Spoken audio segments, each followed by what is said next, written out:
Welcome to the Fantasy Champions Fantasy Football Podcast. Here's your host, Morgan Colby and Rick Lemon.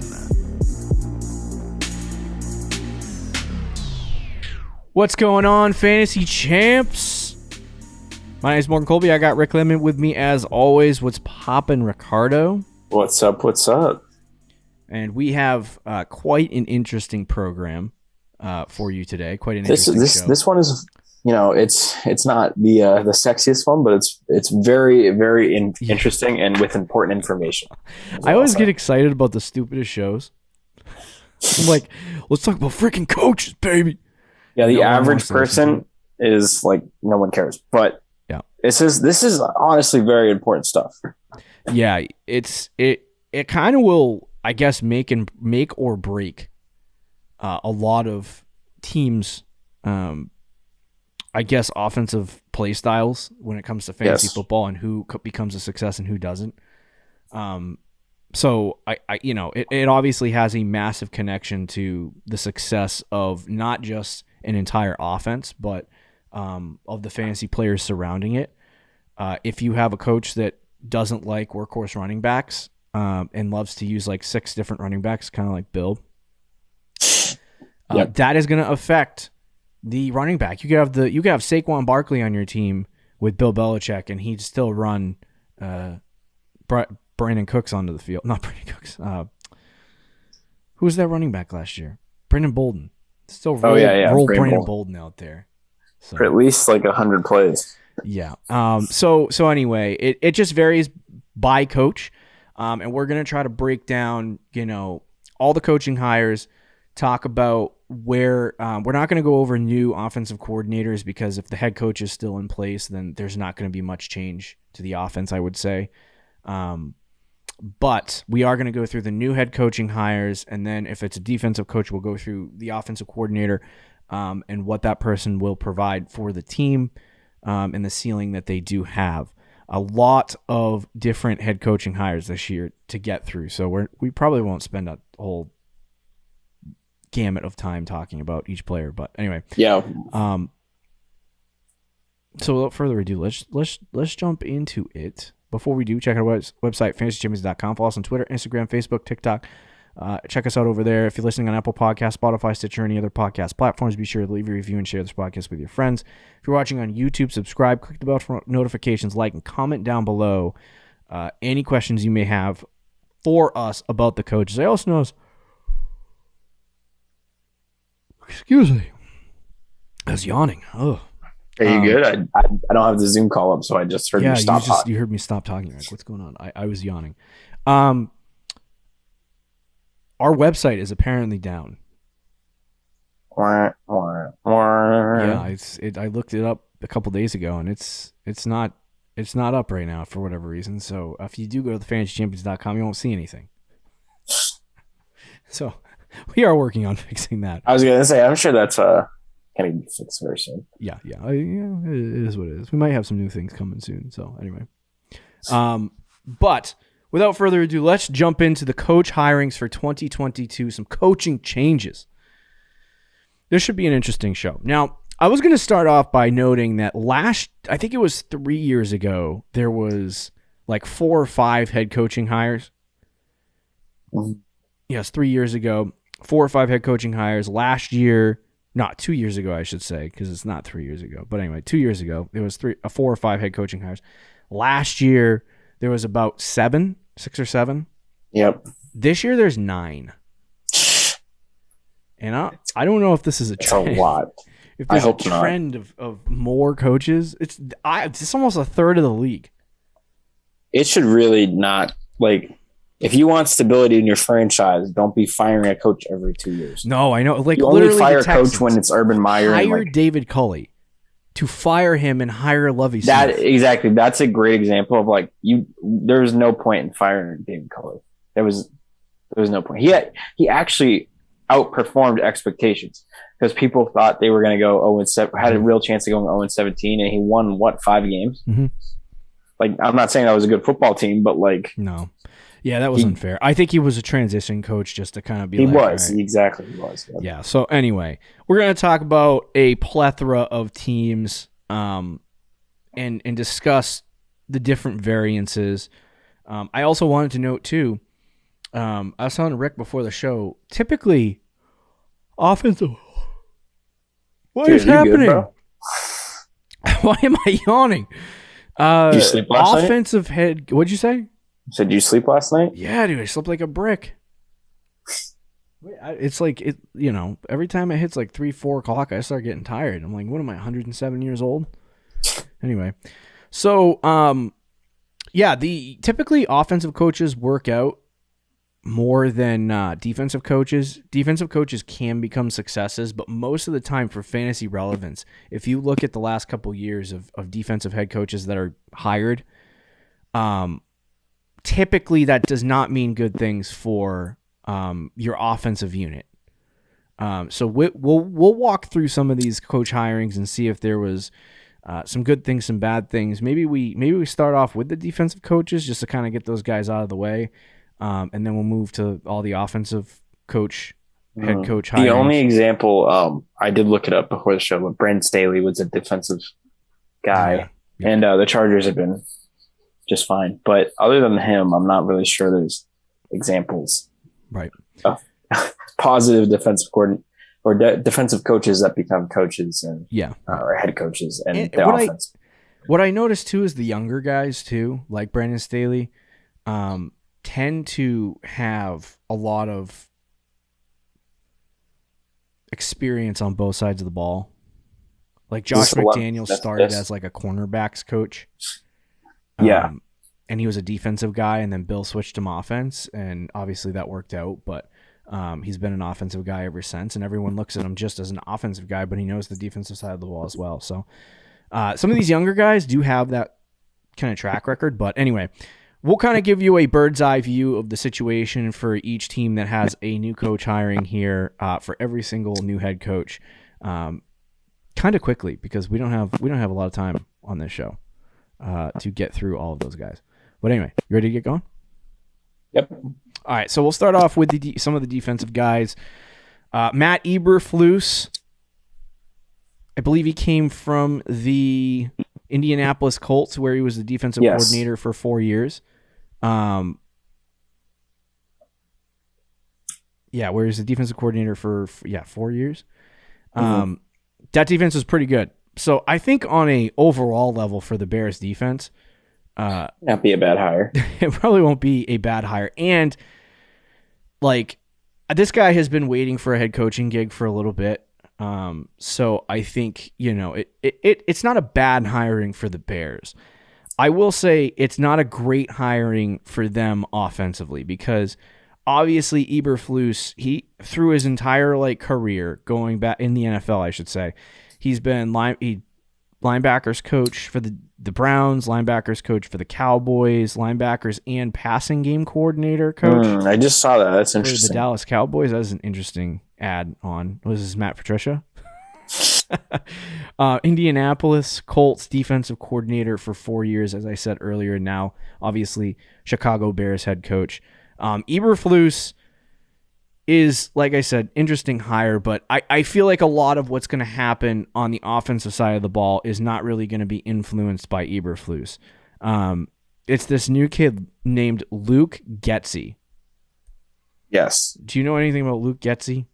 To be honest, not a ton. I will say that he's worked with the Packers for a long time. Yep. Since 2014. He's been an offensive guy his whole coaching career, even back to when he was in college. He's been an offense coordinator for Indiana, offense coordinator and quarterbacks coach for West Virginia Wesleyan. I have no idea what that is. Yeah. A wide receivers coach for Western Michigan. And then he came to Green Bay and was pretty much worked throughout the offense and grew in his roles and his coaching roles. He, for one season, went to Mississippi State to be the OC and receivers coach, and then he went back to Green Bay to be the quarterbacks coach and passing game coordinator and quarterbacks coach. So he's basically been working in the offense side of football for the last about 15 years, and a lot of that was with the Green Bay Packers. So yeah, you would think that's good things, but at the same time, who really runs the offense for the Packers? I mean, it's not right. This guy. The other thing I would say is that you look at the position that he had since 2019 with the Green Bay Packers after he left and then came back from Mississippi State. Quarterback's coach. Say it again? Quarterback's coach. Yeah, right? Quarterback's coach. So you might be able to say it could be one of two things. Obviously, Luke Getsy is not coaching Aaron Rodgers to be good.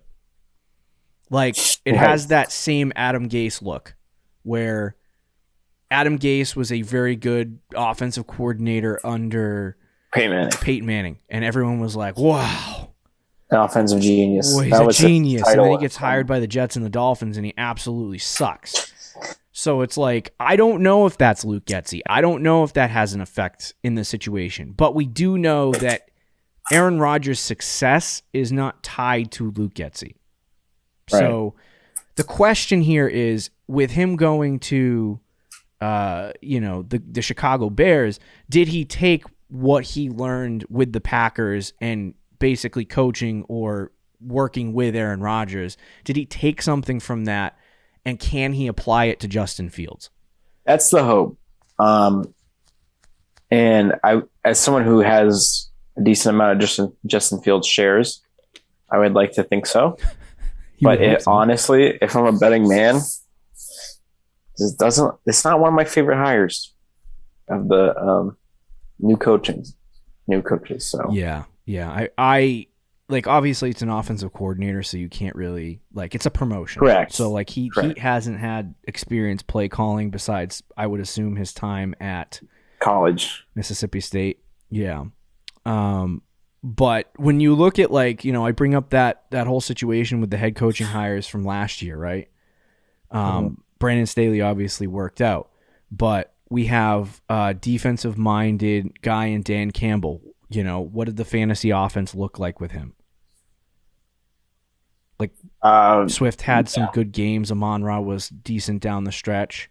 But he was great down the stretch. Great down the stretch, yeah. But there was really nothing at the receiver position. Hawkinson was kind of overrated last year, and you really couldn't rely on Jared Goff to do anything. So, with the exception of a few guys, like, that offense really wasn't great for fantasy football. It wasn't one that you flocked to draft guys. Like, it just wasn't a great situation. Arthur Smith and the Falcons, they used Cordero Patterson way too much. And that's about it for that entire offense. I mean, Pitts is good, but was he startable on a week-to-week basis? No. He had one touchdown. Calvin Ridley was a good player when he was available, but obviously gone. So fantasy-wise, Falcons weren't great last year. Robert Saleh, defensive guy from San Francisco Jets, literally no one. No one. Don't diss Elijah Moore. David Culley, another defensive guy for the Houston Texans. We all know Houston blew, so you can't really blame him. But Brandon Cooks is about the only option over there. So it's like, bad teams are bad teams for a reason. But the question is, with the Bears situation, they have some fantasy assets that people like. Like, at the wide receiver position, you have Darnell Mooney, and who's the other kid? That's it. Are you serious? Is that all? There's one other guy that I thought people liked. I can't remember. Or is it doesn't? All right, never mind. We'll say Darnell Mooney. So you have Mooney, who's not a great fantasy asset, even when they're going to draft somebody. They're most likely going to add somebody. But with that being said, like, I'm not excited about Mooney's prospects. You look at the tight end position, there's really no one there that I would be excited about. Cole Kmet, bro. Come on. I do like Cole Kmet, but I don't think he's going to have success this year. And then you have your running back, David Montgomery. And Montgomery is really the only relevant fantasy asset in that offense, with the exception of where Justin Fields goes. So I think the success of all the Bears fantasy assets is tied into how successful their offense becomes with Justin Fields. And I don't know that Luke Getsy can make that happen, but we have seen some Packers OCs and coaching staff leave and have success offensively in the NFL. So, I mean, that could happen. Sure. I'm just not excited about this from a Bears perspective. From a fantasy perspective, I don't know if it's going to mean good things. And I told Rick before the show there's some developing takes with me and Justin Fields and how I really do like him as a player, but I don't know if he's going to have fantasy relevant success in 2022. There might be some games where he has a big week, but outside of that, I just don't know that he's going to be a guy that you can rely on. That's more knock on the Bears. That's more of a knock on the Bears and not Justin Fields. So, I would also say, based on what the Packers have done in the past, if he replicates that, the running back position will probably be something more of a 2-down role for Montgomery that shifts to a pass-catching back, which there's a lot of in this class, so they might draft one. They love to use A.J. Dillon and Aaron Jones, and before it was Dillon, it was Jamal Williams. So it's like they like to split over there, and I don't know if that translates. But Mooney could have a huge year, though, considering the coaching staff as well as the lack of other options in the receiving core. He could, but what if the offense sucks? Yeah, I mean, Brandon Cooks had. When I say huge year, I mean. Well, you mean like decent wide receiver too? Yeah. I know that's fair. I'm kind of at this point, like, unless the Bears make some other moves, I'm kind of selling on most Bears assets right now. And redraft, I'm kind of moving away from it. But anyway, you want to move on to the next guy? That's fair. Yeah, we can. So the next guy, defensive coach, Lovie Smith. He has a history in the NFL. He coached the Bears for a long time. 2004, 2012, I believe. And since then, he has either been out of the league or at a coordinator of some sort. I believe, what was he, the Bucks head coach from 2014 to 2015. Yeah. That was not very successful. And when he was with the Bears, he had some successful seasons, but it was purely defense. Yeah. So they had some okay seasons in terms of, like, when I look back at the numbers in terms of, like, receiving statistics and stuff like that.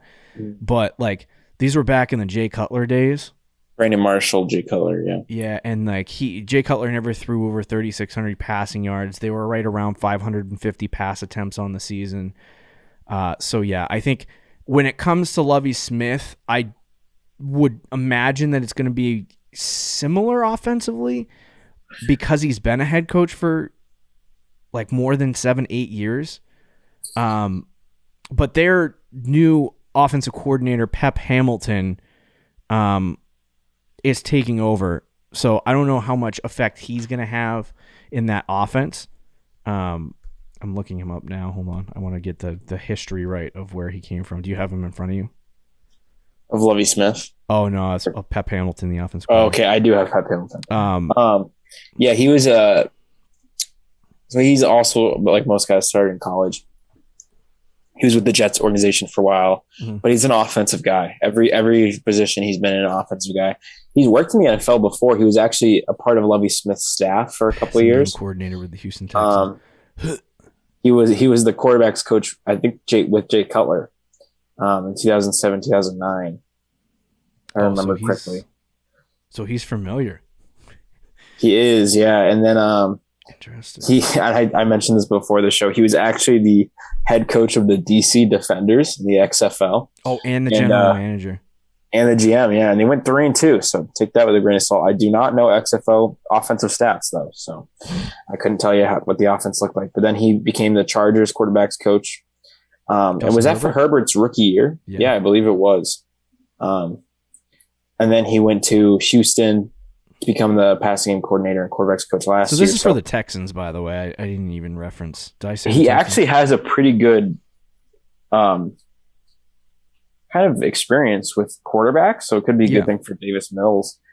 He was Andrew Luck's quarterbacks coach at Stanford for a little bit and was the OC with Andrew Luck, although that didn't work that well. So worked well with Davis Mills and Herbert, so I will say I think this is also another hiring where Lovie Smith and Eberflus are both, like, I think good hirings for the team itself, but it's not exciting for the offensive side of the ball. I think Pep Hamilton promoted.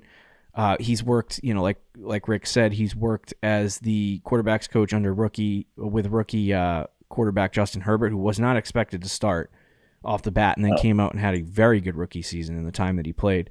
He worked with, what did you say, Andrew Luck at Stanford? In Stanford, yeah. He was the offense coordinator, quarterbacks coach. He has worked with some quarterbacks before that have had success. He might be able to work with Davis Mills and try to develop him a little bit. But I still look at this, like, I think the Texans are going to trade. They're still tanking. They're most likely going to trade away Brandon Cooks is what my expectation would be. I don't want running backs in this offense. I don't want the quarterback. I don't want the receiving weapons. I don't really want anything to do with the Texans offense in general. Bro, you don't want Nico Collins. No, I'm good. I'm good. But Pep Hamilton, I don't think makes a difference in that. And there's nothing there that I'm like, am I excited about them building around Davis Mills? Yeah, maybe for my fantasy shares, dynasty fantasy shares of Davis Mills, but right. So I don't think it's a bad coaching staff for the Texans, but I don't know really what to expect at this point from them. It could be, or Lovie Smith's, not the coach in 2 years, and Pep Hamilton's not. That's for sure. It's a possibility. All right. And then final defensive coach is an internal promotion of Dennis Allen, who was the defensive coordinator for the New Orleans Saints. Obviously, head coach Sean Payton stepped away from football, at least for a little while.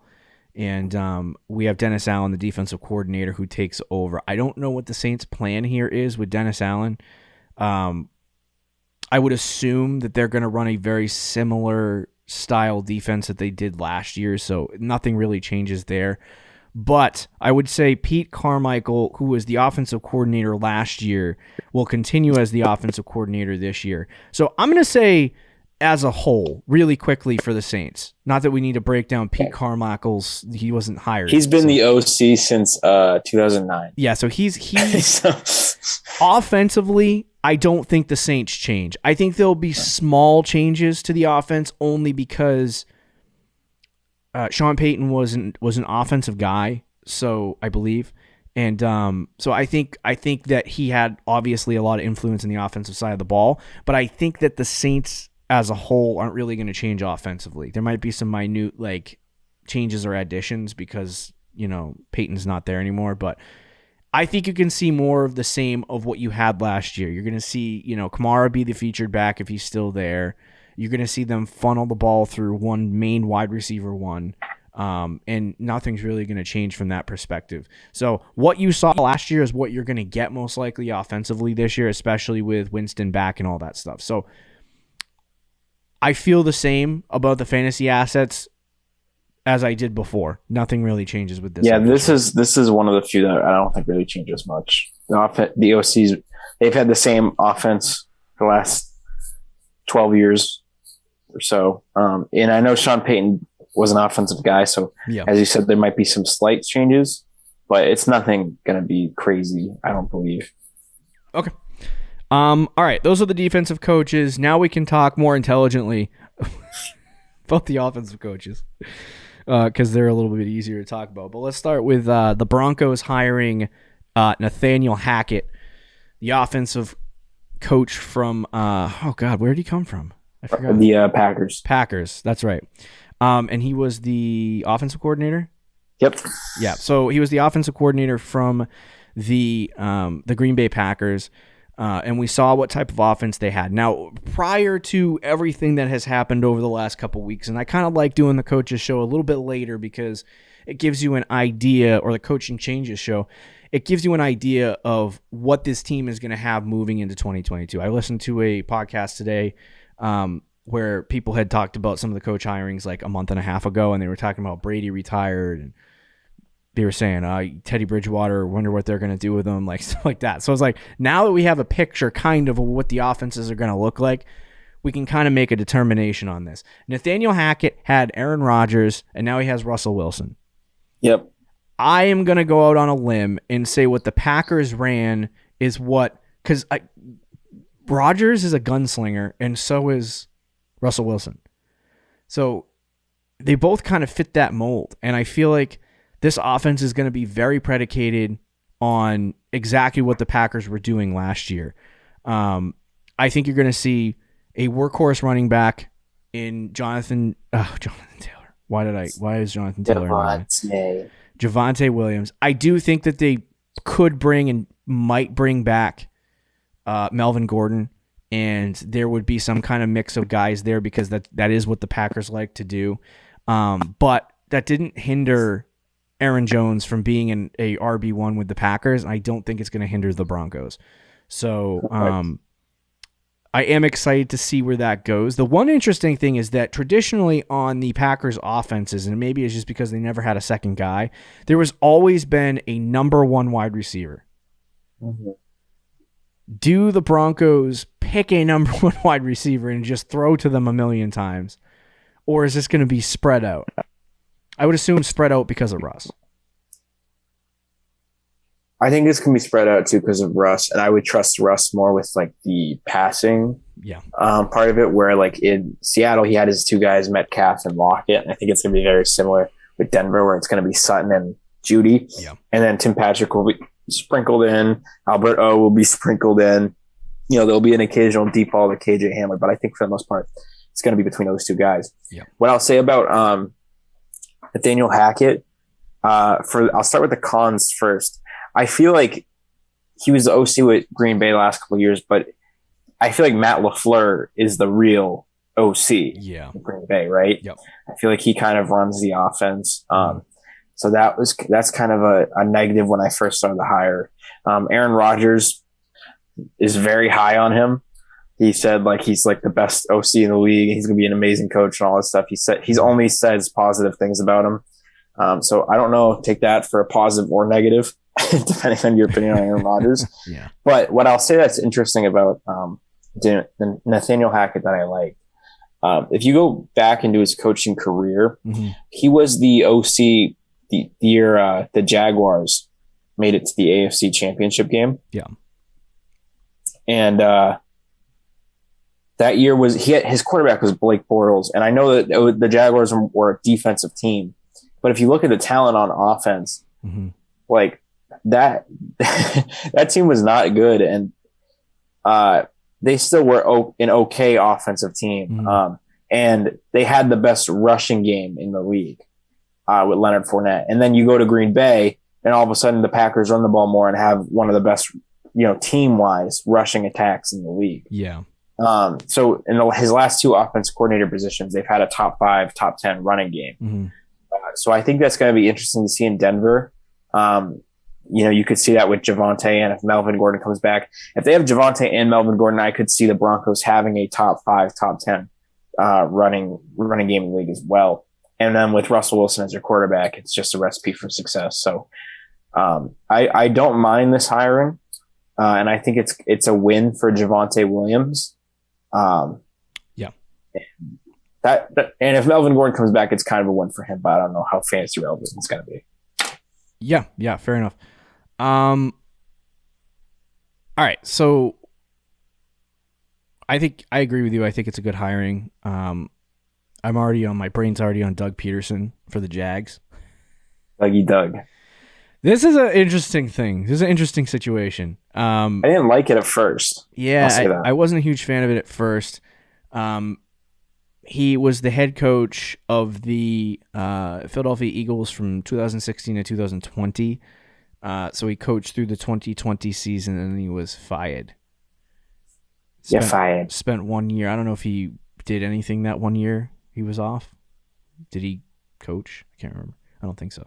No, he did not. So anyway, he becomes the head coach of the Jacksonville Jaguars. He did happen to build a whole offensive system around Carson Wentz when it was Carson Wentz MVP year, essentially. Like if he had not gotten hurt, he probably would have won the MVP.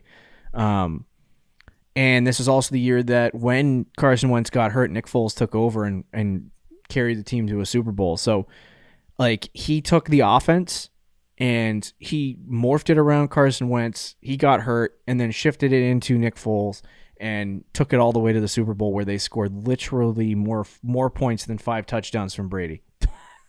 Yep.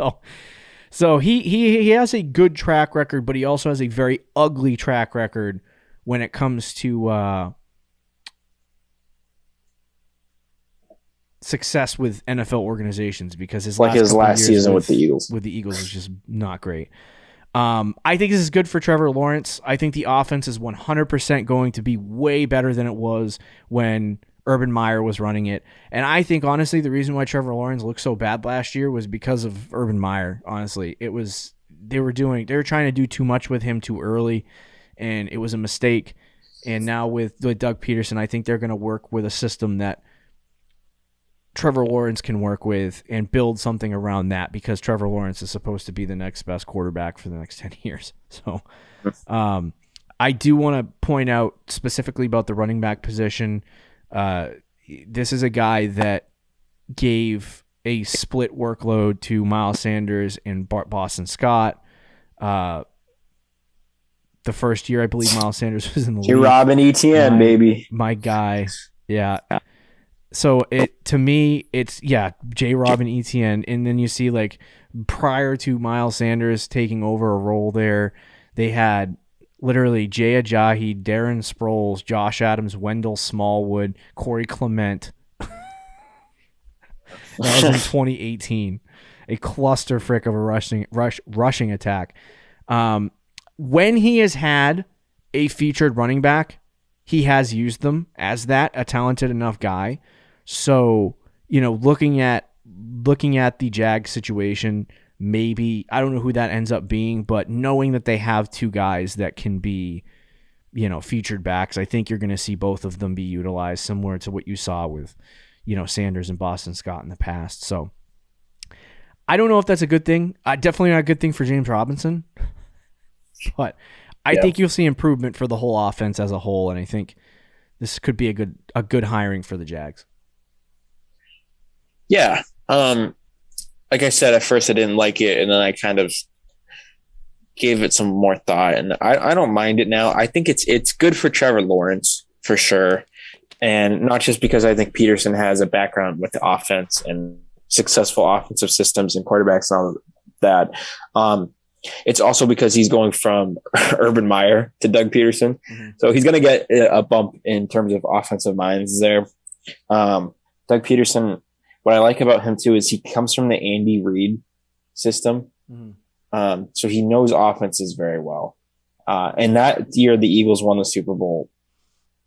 It can't just all be luck, right? Like their offense was so dynamite, even with Nick Foles, that you have to think Doug Peterson had a lot to do with that. Some people credit Frank Wright a lot, who's now the head coach of the Colts. And I actually heard an interesting interview with who was the running back. I want to say it was LeGarrette Blount. It might have been LeGarrette Blount. And they asked him, like, who do you think had the most success, or who caused the success the most? Was it Doug Peterson or Frank Wright? And he said he thought it was pretty split, but if he had to choose one, it would have been Doug Peterson. So I think it just shows like what he's capable of doing. And it is good for the Jags. In terms of the running backs, though, it's totally up in the air. I think they're going to go with the hot hand on a week. Well, we're running projections. It's going to be really interesting. Yeah, I would rather have ETN, though, because I do think he's going to be the pass catcher of the 2. Yeah. So in PPR formats, yep, and even half PPR formats, I think I'd choose ETN. But it's kind of they're going to use both those guys. I agree. Let's talk about Josh McDaniels really quickly, and we can talk about Josh McDaniels better than anyone because we've watched him for, 12 years? Yeah, a long time. Oh, boy. We've been very we love Josh, but we've also been very critical. Very critical of Josh McDaniels. So, Rick will probably be more critical of Josh McDaniels, but I would say this, he had a head coaching gig many years ago with the Denver Broncos back in 2009, and his first year, he won, I believe, the first 6 games of the regular season. They were 6-0, and then they collapsed It was a pretty epic Yeah. collapse. I don't think he was they were 5-0 for- and then he beat the Patriots. I remember the whole celebration. Yeah. And what was it? 6 wins. People 6 thought wins. he was like Sean McVay before Sean McVay. Yeah. So he's obviously had a shot. He got offered a job with the Colts and then ghosted them and said no.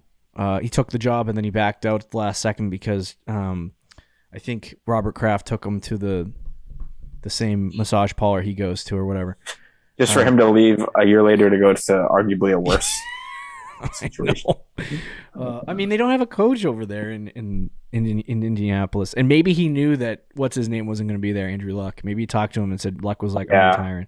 So either way, but Josh McDaniels takes over as the head coach of the Raiders. Obviously, the offense that he runs is very similar to what you're seeing with the Patriots, who ran that offense last year.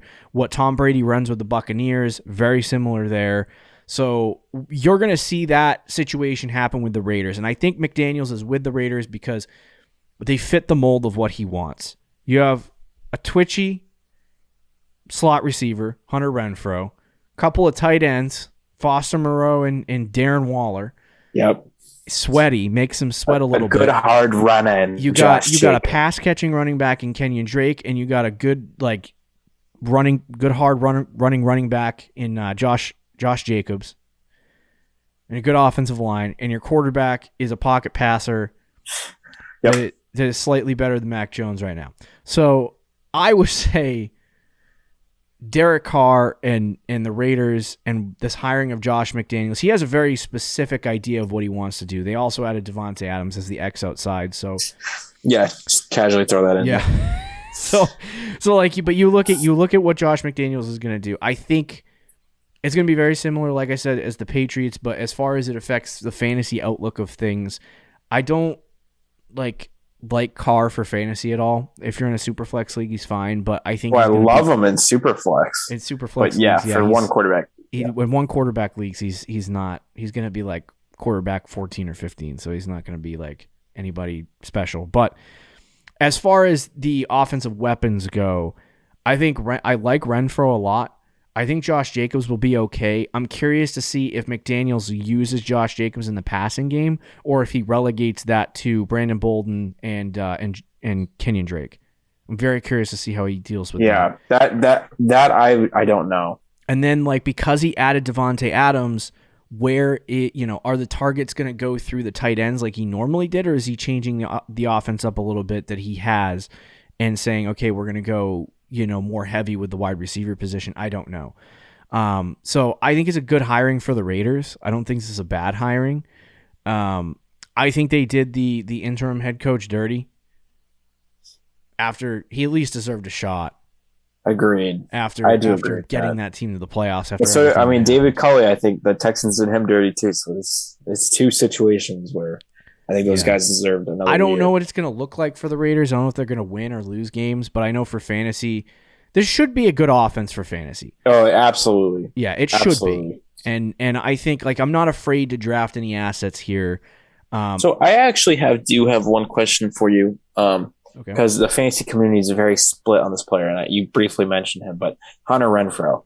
Okay. And that's due to a lot because Davante Adams is there, and there's a chance he's the second or third option, depending on how you view Waller. Do you think he's worth getting drafted in the 6th, 5th round where he's probably going to go? That's too high for me. Okay. But I will say... Is he a wide receiver too? I will say, yeah, he's a wide receiver too on the team.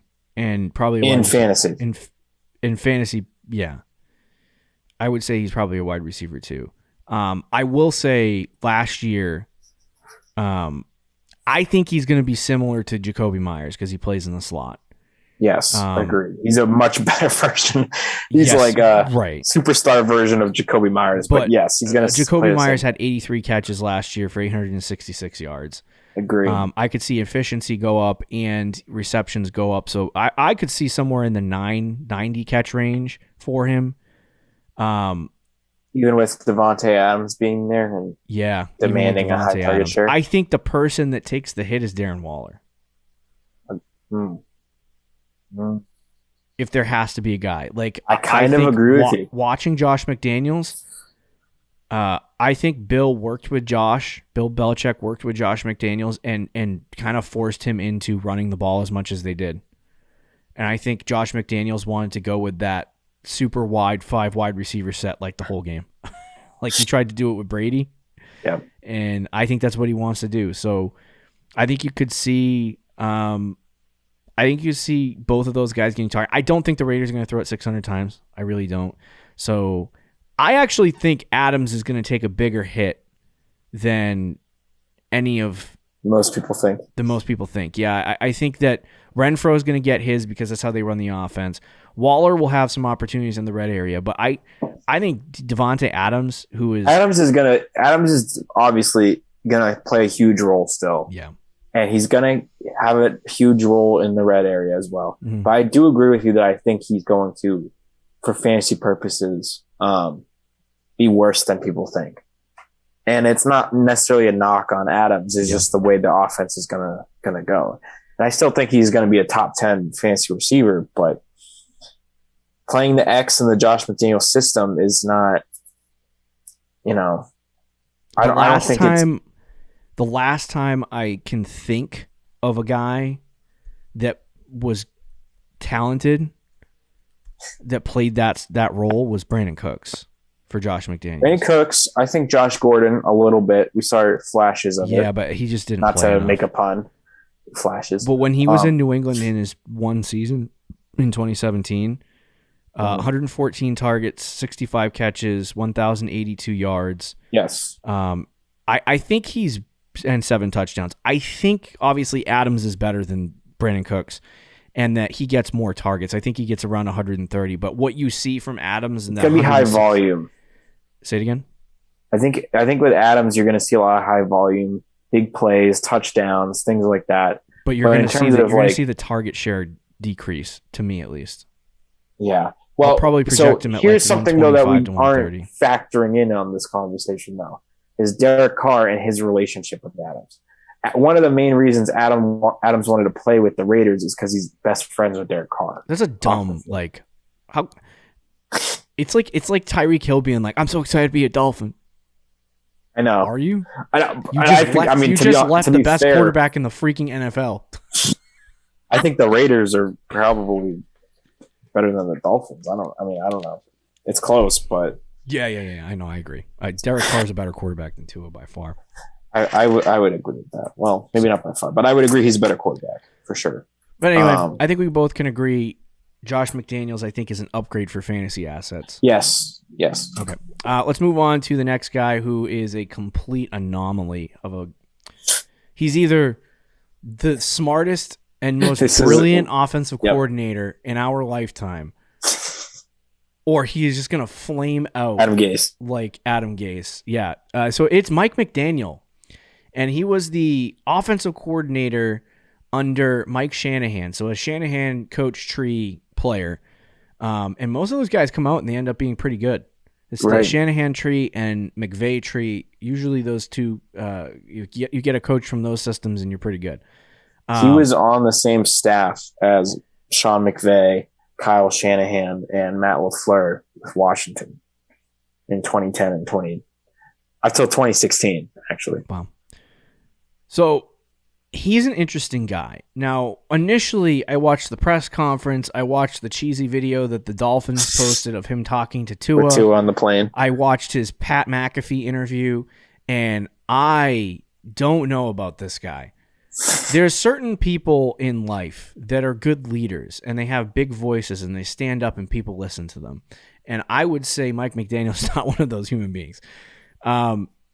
Because when I listen to him talk, he just sounds like he's going to a rage party in college. Yeah. And that he's going to just get completely hammered. And he sounds like one of the players, to be honest with you. And that could be good. That could be bad. I was going to say that could be a good thing, depending on. And I'm surprised more people are not calling this out. They're looking at Mike McDaniel and giving him a lot of credit, and not being like, this guy seems like a lunatic. And I'm like, I feel like I'm the only person saying this. Like that he doesn't seem. He just seems like a weird personality. But then I saw some videos of him coaching players. And I was like, okay, I can get behind this.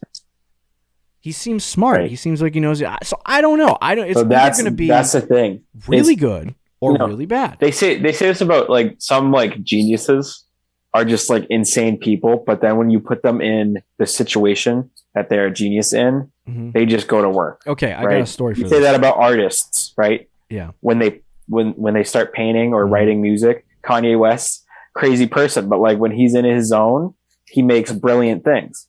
Okay. I have a story for this really quick. Ready? Okay. So there's a media person in New England. He told a story. Can't remember his name, but he told a story how at the Super Bowl one year, he went to interview Bill Belichick. And when you're at the Super Bowl, you get these big rooms. So like typically a head coach who goes to the Super Bowl stays there for a couple days. They'll get like a giant like conference room in a hotel. And so they load for Bill Belichick. He was in the Super Bowl, and they loaded all this stuff in. He had his treadmill, they had his desk, they had a freaking mattress in this giant like conference room for him to sleep on. Like they provide all of this stuff and change the whole hotel around just for the coach. It's ridiculous. But anyway, so he goes in for the interview and he sees Bill Belichick walking on his treadmill, watching film, multitasking. And then he comes over and he says, "Hey, I'm here for the interview." And he's like, "Okay, just go sit over there. I'll be over there in a second." So then the guy goes over to the media person and sits down, and he has a bowl of tortilla chips. And he takes the tortilla chips out and he breaks the corners off and only eats the center and puts the corners back. I'm like, who eats a tortilla chip like that? And then I was like, nobody. This guy's a psychopath. He's gonna. If he was not a head coach in the NFL, he'd be a murderer. So that's the thing, though. Psychopath, like it could really be a good thing. It could also be a horrible thing. No, it could be a complete joke. So the first vibes I got from Mike McDaniel when I saw the videos and the stuff was this guy is gonna flame out. Like I think as Patriots fans, we're both hoping that he's but I don't even care. Like I'm not even a Dolphin hater. And before all of this AFC like superpower, like hierarchy, like trade for everyone, pound up the AFC and get everyone good. Before the AFC was very, very good when they hired Mike McDaniel, and I wasn't scared of Jalen Waddle and the Dolphins. Tyreek Hill. Tyreek Hill and the Miami Dolphins. I was like, Mike McDaniel just seems like a joke. Why would they fire Brian Flores for? Yeah, and it's partly because we both liked Flores a lot, and a lot of people did. And I think he deserved it. He was a good coach, and he hopefully get another opportunity. But yeah, I had the same thoughts when I first saw him. He seems a little. Me and Rick. His resume isn't bad. No, he's got. But again, it's kind of like Nathan, whatever his name is, Nathaniel Hackett. Thank you, from the Broncos, where I gotta make that a keyword for this. He's been. Yeah, I know. He's been in the Shanahan system for pretty much his whole career. He did have a couple years. He was the Browns wide receiver coach. Okay. But then he followed Kyle Shanahan to the Falcons. I want to say he was a part of the staff that went to the Super Bowl because it was 2016. Mm-hmm. And then he followed Kyle Shanahan to the 49ers. And now he's a head coach. So he's been with Kyle Shanahan, and I feel like Kyle Shanahan runs the offense. Yeah. But who knows? I think the offense itself is going to be very similar to what the 49ers run. Yeah. And so like they don't really did they sign a running back? Yeah, they signed 49ers players. They signed that's right. Raheem Mostert and Chase Edmonds. He's not a 49ers player, but plays like one. This is going to be I would fully expect the Miami Dolphins backfield to be a RBBC full committee. Oh yeah, absolutely. I don't want anyone in their backfield. Waddle and I think what Shanahan does most of the time, and what I think Mike McDaniel is going to do is he kind of predicates his offense surrounding what he has. So like you have Jimmy G right now, you use Jimmy G's strengths and weaknesses, or not weaknesses, but you use his strengths to your advantage when it comes to the offensive side of the ball. Trey Lance has different strengths, so I think the offense itself is going to morph and change. Yes. I think what McDaniel is doing right now, and you can see it happen, unfold as things play out in the offseason, is that Tua is not a shoot it down the field 50 yards, 40 yards kind of player. They're going to have a lot of motion, quick passes. Exactly. Yeah. So they're kind of morphing their offense around Tua and adding, Tyreek Hill and having Jalen Waddle and some of that stuff kind of allows Mike McDaniel to do this. So I offensively, I don't know what's going to happen for the Dolphins. Like we said, it could be really good. It could be really bad. I'm going to err on the side of he's a Kyle Shanahan coach, so he's smart, and he probably knows what he's doing, and the offense is going to be fine. I don't like the running back situation, and I don't really like the wide receiver situation because they're not going to throw it a lot, I wouldn't imagine. And, I mean, who knows? Maybe they do. I don't know. But if they only throw it 525 times, you're going to see Jalen Waddle and Tyreek Hill kind of see a decrease in the target share that they saw last year, which is not good for fantasy. So I still like Tyreek Hill. I think he's probably like 7 or 8 wide receiver rankings. Would you disagree with that? And then Waddle should be like 13 or 14. Yeah. But and I think Mike McDaniel, that's not Mike McDaniel necessarily. It's more or less the fact that they have both the wide receivers. So it'll be interesting to see what they do. They're going to try to get those two guys involved as much as possible. There's no question. But anyway, quickly, we need to go through these last two, 3 minutes each for these last two coach hirings. We have Kevin O'Connell from of the Minnesota Vikings, new head coach of the Minnesota Vikings, Kevin O'Connell. He is an offensive coach. I believe he was an offensive coordinator. Yep, for the Rams. For the Rams, yeah. So he comes over from the Rams, the offensive coordinator. Obviously, we know McVay is this guy. This is a McVay coach tree guy. Is he? I just had a brain blast moment. He is the former quarterback for the New England Patriots. Yeah. They drafted him in like the 3rd round. Yep. I didn't know That's that. That's not first round arm talent, is it? No, that was Ryan Mallett. Oh. It's a different one. Sorry. I just remember using this guy in Madden, like 2008. Trade Brady, rebuild the Patriots. Yeah. Yikes. Right after their 18-0 season. Yikes. Yeah, so anyway, he is now the head coach of the Minnesota Vikings. I would say, based on what we've seen from the Rams, they love to use one running back. We saw that with Todd Gurley. Now we see that with, what's his name? Our guy Cam Akers, and then we saw Sony Michel when he was or Darrell Henderson at times. Darrell Henderson. So they like to use one running back, which is good for the running back position, i.e. Dalvin Cook. I don't think any head coach coming in would split opportunity between these two guys. Alexander Madison. I think Madison will get some work, but I think it's going to be Dalvin Cook's backfield. So this is neither a good thing nor a bad thing for Dalvin Cook. I think for the quarterback position, nothing really changes for Kirk Cousins. I think Kirk Cousins is Kirk Cousins. What I do think is that this is an upgrade for the wide receiver position. I think that Justin Jefferson will see more target share, and he'll see an improvement in his game more than he already has. Like he could excel into that top 3 every single year conversation at the wide receiver position, especially with guys like Hill and Davante Adams going to new situations. There's an opening up there, and Justin Jefferson's home is top 3. So I think that's a good thing for them. I don't know if it's a good hiring for the Vikings, like NFL wise. I don't know either. But either way, offensively, I think the Vikings will be fine. Nothing's really gonna the offense is gonna change a little bit. Yes, but in the style at which they play is going to change a little bit. But I'm excited about all the fantasy assets on the Vikings that we get to play around with. Yeah, I don't think it changes much as, like you said, there is an actual quote from him saying that he wants to use Justin Jefferson like Cooper Kupp.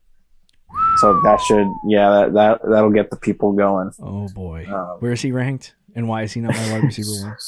I don't know, but there's talks about him. He was saying, like, we're not just going to line him up because Minnesota, they moved him around a little bit, but not like Cooper Kupp. Cooper Kupp gets moved around on almost every play, and he said that's the way you want to use him.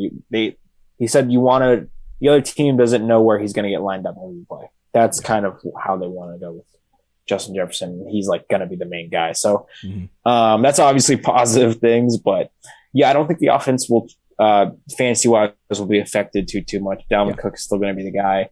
Kirk Cousins, I think, will still put up decent numbers. They're going to take big shots, which they have in the past though as well. They took big shots last year. The Rams were like number 1 and number 2 in the league and taking big shots, big plays. So the Vikings will definitely continue to do that. But as I said, they've done that before. So it's not anything crazy. Okay. Yeah, I agree. So I think that's all we got to talk about for the Vikings. You good there? Yep. All right, let's talk about the last guy. Giants new head coach, Brian Daboll. And we are familiar with this guy as well. He taught Josh Allen into what he is today, I would say. It's extreme, but sure. You would say? That's a little extreme, but yeah. Yeah, it's true. But anyway, everything that you see for the Bills offensively has nothing to do with Sean McDermott. He's a defensive guy, isn't he? He's a defensive guy, yeah.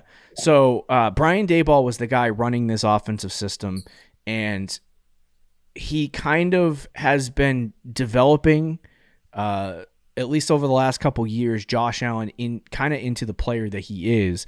He has had some jobs in the past where he's had to develop quarterbacks, and it hasn't really worked. This one happened to work out, and so the hope here is that you see a similar style player in Daniel Jones develop into a better passer and into a better quarterback overall, using Brian Daboll as the head coach. So I think that's what the Giants are hoping. Yeah. If it doesn't work with this guy, I don't think it's going to work with anyone for Daniel Jones. He's going to be garbage. This is his tryout.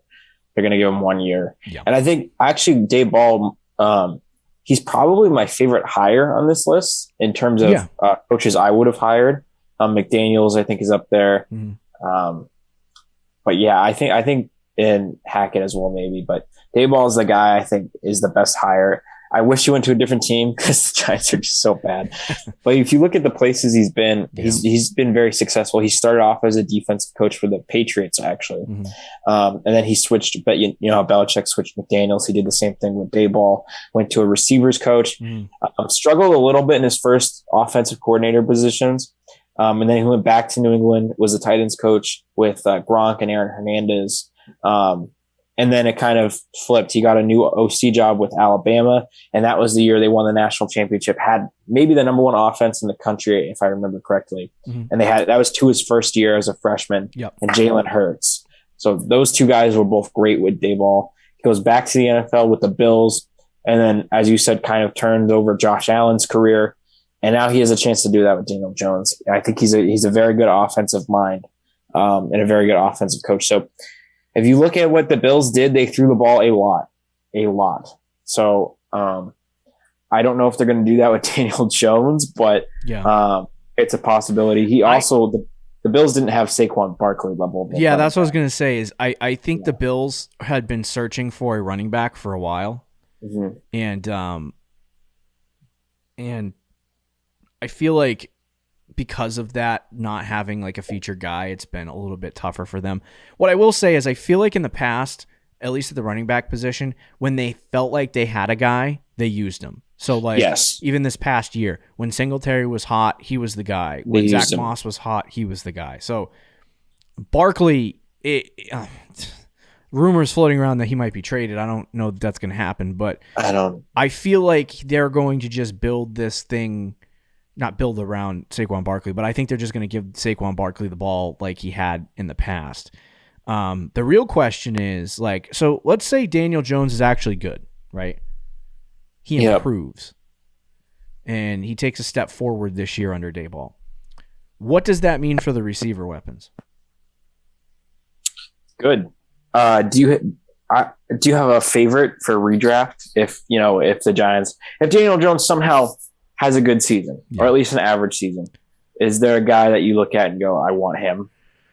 Because there's one guy for me, but I would probably say I would probably say if I had to choose one, it would be Kadarius Toney. Yeah, I agree. I don't like Kenny Golladay really all that much. I'm not really a big fan of Slayton either. I do have a big love for John Ross, but it's only in Madden. They have Sterling Shepard still, who's Sterling Shepard, Darius Slayton. So I do think this is good for Kadarius Toney as a slot receiver. I think he can be utilized in a strong way in that offense, but I think this year they're really just going to focus on Daniel Jones and getting him up and running, I guess, and see where that goes. So offensively, though, I think this is a good thing for the Giants. Yeah, no, 1,000%. This is the best thing that they could have done, and at this point, or not at this point last year, but at the end of the season last year, I thought that they had the worst offense in the NFL. So that was also with Mike Glennon, though.